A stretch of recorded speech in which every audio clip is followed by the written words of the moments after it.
Blue কাঁকড়া এটা কত? 700 টাকা কেজি। দুটোই 1 কেজি 100 হয়ে যাবে। দু পিস। হ্যাঁ 500 গ্রাম সাইজ আছে। 500। আর এটা চিংড়ি মাছ। চিংড়ি মাছ কত? 500 টাকা কেজি। 500। এটা ইলিশ না? এটা ইলিশ। ইলিশ কত? ইলিশ 1300 টাকা কেজি।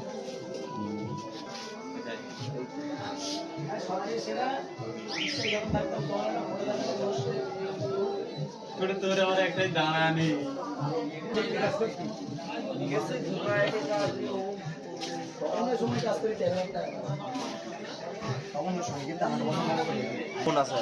কি নাম বাজারটার নাম কি ছিল? দীঘা মোহনা মোহনা ফিশ মার্কেট। Fish market.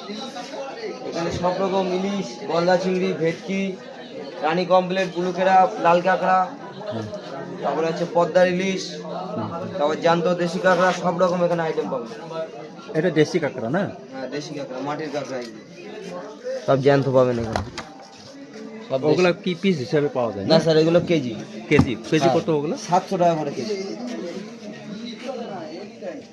বলো দাদা, কি দেবে বলো। এদিকে আসেন ও স্যার, ভালো মাছটা নিয়ে যান ও স্যার।